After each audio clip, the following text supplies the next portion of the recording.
এই হলো বল্লভডাঙ্গা গ্রামের ব্যস্ত মুদি দোকান। পুরো গ্রাম জুড়ে এই একটাই মুদি দোকান আছে, তাই ব্যস্ত হওয়াটাই স্বাভাবিক। মুদি দোকানদার বৃদ্ধ রঘু অত্যন্ত ভালো মনের মানুষ। এই বল্লভডাঙ্গা গ্রামে তার বেশ সুনাম রয়েছে।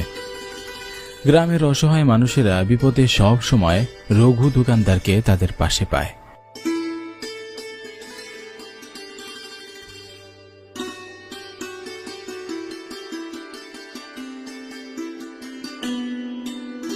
দাদা, ঘরে চাল নেই, আমাকে 2 কেজি চাল বাকিতে দাও তো।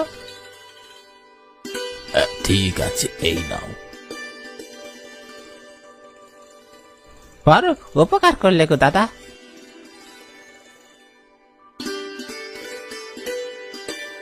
তিনি গ্রামের ধনী দরিদ্র সবাইকে বিপদে বাকি মালামাল দিতেন। গ্রামের ছোট বড় সবার সাথে খুব ভালো ব্যবহার করেন। তাছাড়া কখনোই তিনি দোকানে ভেজাল মেয়াদ উত্তীর্ণ খাবার মালামাল এসব রাখেন না। তাই গ্রামের সকলে তাকে বেশ পছন্দ করত। কিন্তু অনেকেই বাকিতে মালামাল নেওয়ার পর পরবর্তীতে আর টাকা পয়সা কিছুই দিত না। দাদা, তোমার কোনো তুলনা হয় না, তুমি অত্যন্ত উদার মনের মানুষ। তাই তো আগের পাওনা টাকা পরিশোধ না করা সত্ত্বেও আবারও বাকিতে মাল দিয়েছ। রঘু কিছু বলে না, মুচকি হাসি দিলেন। এমনি করে বেশ ব্যস্ত সময় পার করছিলেন তিনি।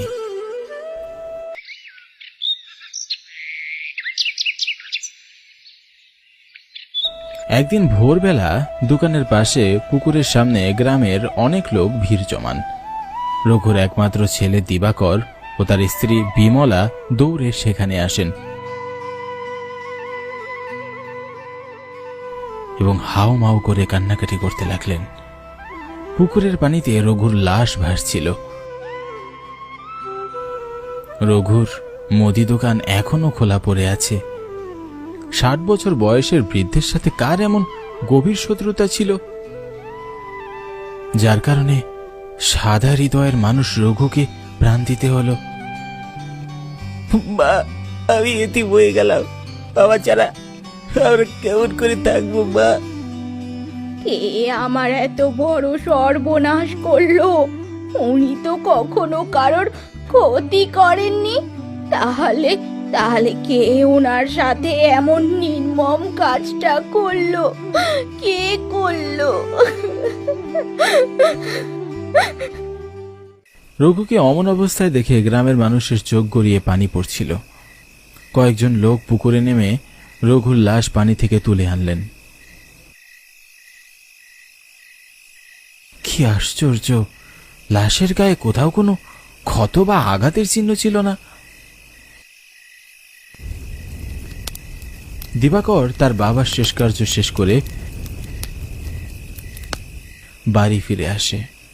বাবার মৃত্যুর সাথে সাথে সংসারের সমস্ত দায় দায়িত্ব তার কাঁধের উপর এসে পড়ে। বাবার ঘরে সবকিছু আগের মতোই সাজানো গোছানো আছে, শুধু বাবা নেই। বাবার শত্রুতা অনুভব করতেই দিবাকরের হৃদয়ে হু হু করে কান্না উঠল। দেখতে দেখতে বাবাহীন 15 দিন কেটে যায়।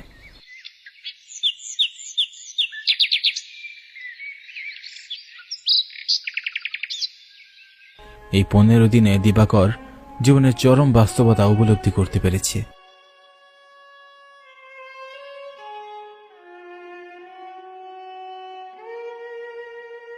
তোর বাবা গ্রামের অসহায় মানুষদের বিনামূল্যে খাবার দিতেন, আর আজ আমাদের ঘরে রান্না করার মতো কোনো খাবার নেই রে বাবা।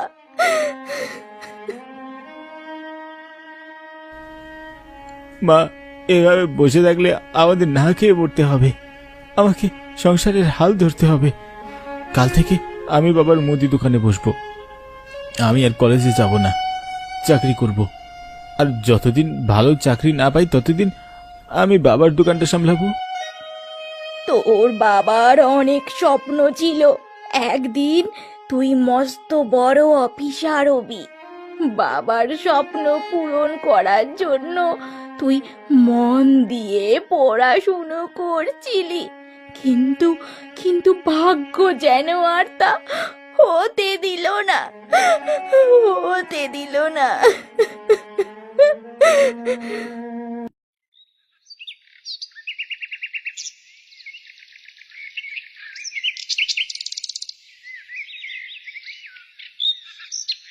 পরের দিন সকালবেলা দিবাকর ঘুম থেকে উঠে তার বাবার রেখে যাওয়া মুদি দোকানের দিকে যায়।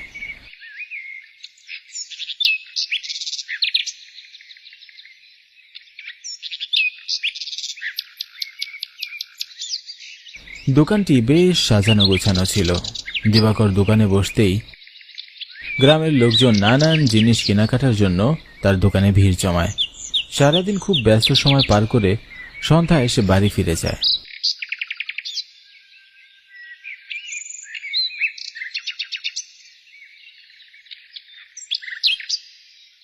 এমনি করে বেশ কিছুদিন কেটে যায়। দিবাকর দিন রাত পরিশ্রম করতে থাকে। সেদিন ছিল অমাবস্যার রাত।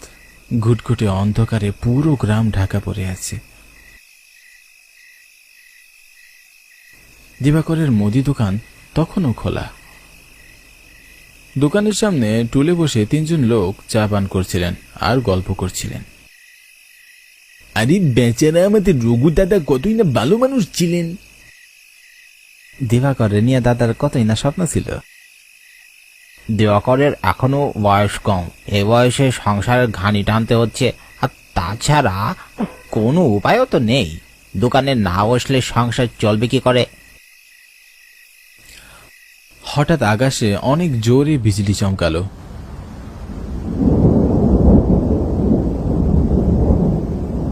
সাথে ঝিরিঝিরি বৃষ্টি পড়তে লাগলো। দোকানে থাকা লোকজন যে যার মতো বাড়ির দিকে দৌড় দিল। দিবাকর একা দোকানে বসে রইল। দিবাকর ঘড়ির দিকে তাকিয়ে দেখল রাত তখন 8টা বাজে। এই বৃষ্টির রাতে আর কোনো কাস্টমারও তো আসবে না বলে মনে হচ্ছে। আমি বরং বাড়ি ফিরে যাই তাহলে। দিবাকর একথা বলতেই মুষলধারে বৃষ্টি শুরু হলো।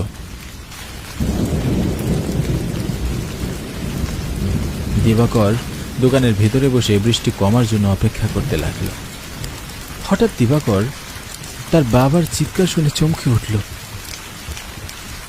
দিবাকর, দিবাকর, বাবা এইদিকে আয়, আমি পানিতে ডুবে মারা যাচ্ছি, আমাকে বাঁচা বাবা। দিবাকর দৌড়ে দোকান থেকে বাইরে বের হয়ে গেল এবং পুকুর পাড়ে ছুটে গেল।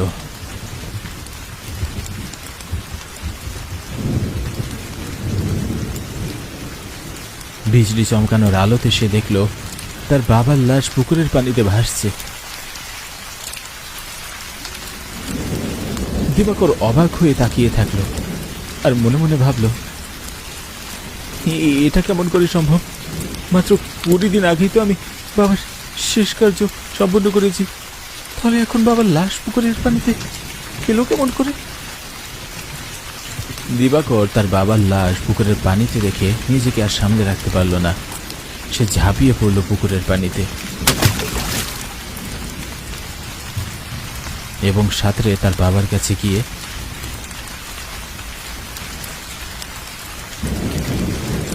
তাকে টেনে পুকুরের পানি থেকে তুলে আনলো। এ কি?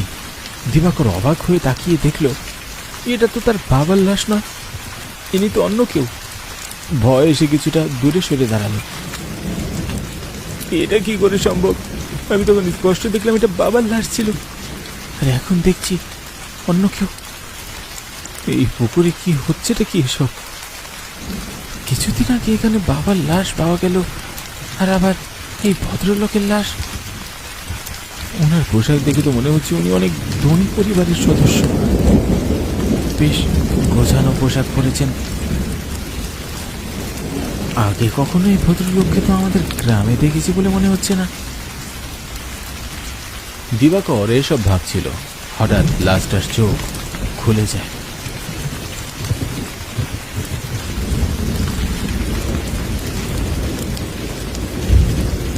দিবাকর দেখল লাশটা বড় বড় চোখ করে তার দিকেই তাকিয়ে আছে। দিবাকরের বুকের ভিতর মোচড় দিয়ে উঠল। ভয়ে তার হাত পা ঠান্ডা হয়ে গেল। দিবাকর দৌড়ে পালানোর চেষ্টা করল, কিন্তু পারল না।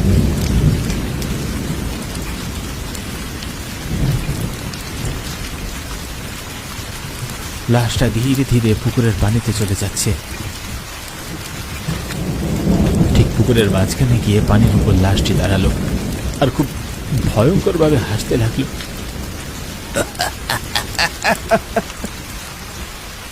লোকটার এমন ভয়ঙ্কর হাসিতে আশেপাশের পরিবেশ কেঁপে উঠল।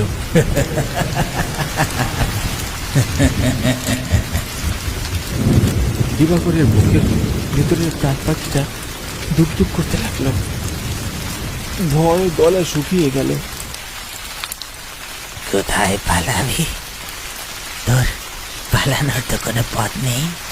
তোর পরিবারকে আমি শ্মশান বানিয়ে ফেলবো। দিবাকর তার গায়ের সমস্ত শক্তি দিয়ে দৌড়ে পালানোর চেষ্টা করলো, কিন্তু সে বারবার ব্যর্থ হচ্ছিল।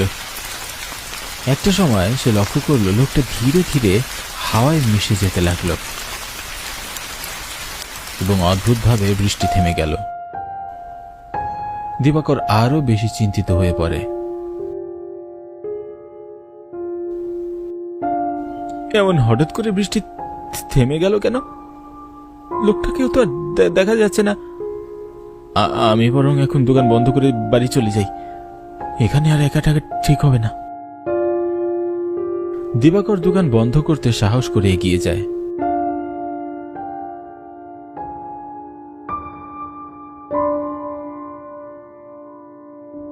কিন্তু সে দোকানের কাছে গিয়ে চমকে উঠল।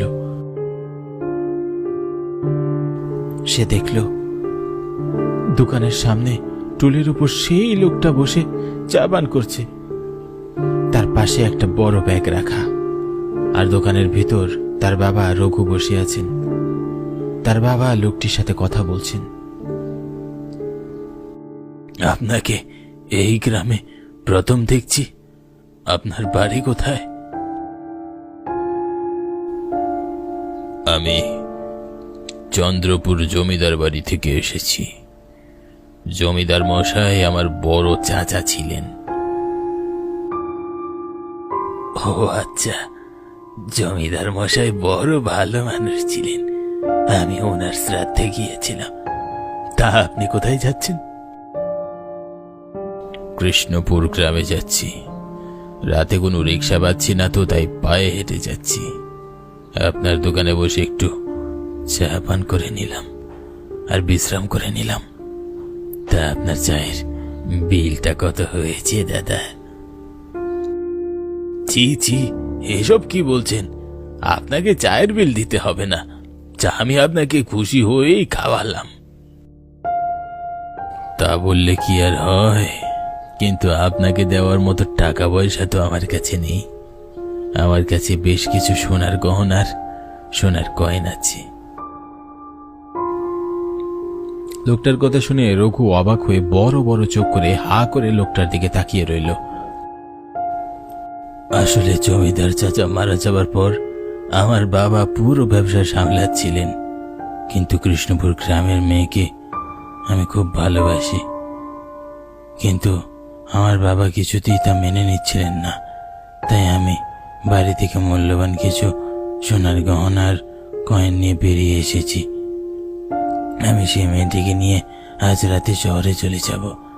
আপনার সাথে গল্প করে আমার খুব ভালো লেগেছে।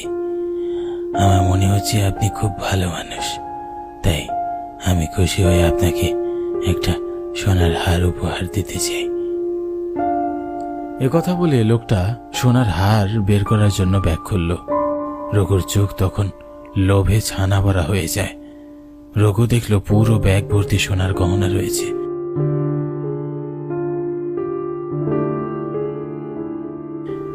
লোকটা একটা সোনার হার নিয়ে রঘুকে দিলেন, তারপর বিদায় নিয়ে যাচ্ছিলেন। রঘুর চোখ তখনও লোভে ছলছল করছিল। রঘু মনে মনে ভাবল, এরকম একটা সোনায় ভরপুর ব্যাগ যদি আমি পাই, তাহলে আমার 10 বংশ খেয়ে তা শেষ করতে পারবে না। রঘু তার লোভ সামলাতে পারল না। সে লোকটির পিছনে পিছনে যেতে লাগলো এবং পিছন থেকে লোকটির মাথায় জোরে আঘাত করলো। লোকটি ছটফট করতে লাগলো। বৃদ্ধ রঘু নির্মমভাবে লোকটিকে হত্যা করলো। তারপর লোকটির মরা দেহ পুকুরের পানিতে ফেলে দেয় আর সোনা ভর্তি ব্যাগটা নিয়ে দোকানের ভিতরে চলে যায়।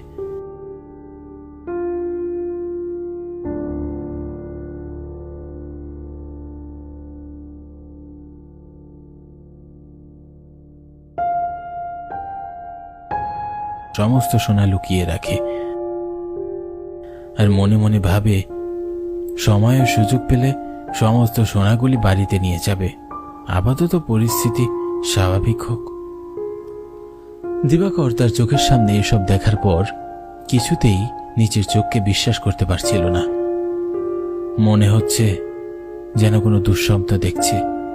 দিবাকর দেখল তার বাবা মুহূর্তের মধ্যেই হাওয়ায় মিলিয়ে গেল এবং সাথে সাথে প্রচন্ড বৃষ্টি শুরু হলো।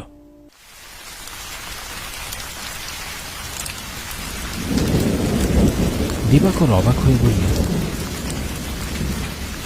হঠাৎ করে এমন আবার বৃষ্টি শুরু হলো কেন?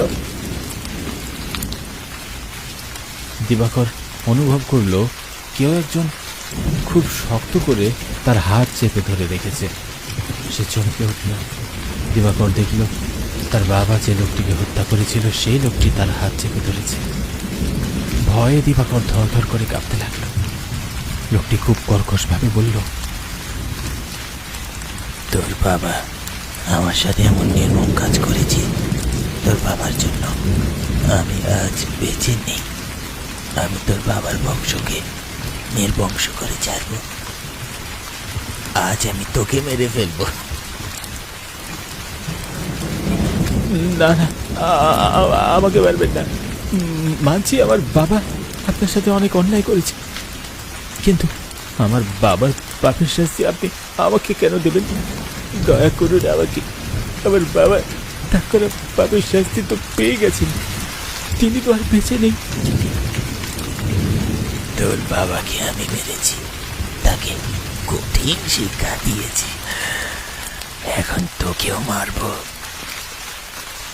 আপনি তো আমার বাবাকে তার পাপের শাস্তি দিয়েছেন, তাহলে আমাকে ছেড়ে দিন। বাড়িতে আমার অসুস্থ মা আমার জন্য অপেক্ষা করছেন। আমি ছাড়া ওনাকে দেখার মতো কেউই নেই। দয়া করে আমাকে যেতে দিন। আমি আপনাকে কথা দিচ্ছি, আপনার সমস্ত সোনা দানা দিয়ে আমি 20টা গ্রামে আপনার নামে 20টা মন্দির তৈরি করব। আমি কোনো লোভ করব না। দিবাকরের মুখের এমন কথা শুনে লোকটা দিবাকরের হাত ছেড়ে দেয় এবং হাওয়ায় মিলিয়ে যায়।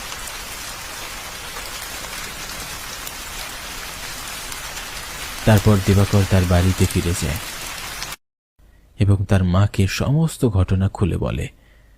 কিছুদিনের মধ্যে দিবাকর তার কথা মতো 20টা গ্রামে 20টা মন্দির তৈরি করতে শুরু করে।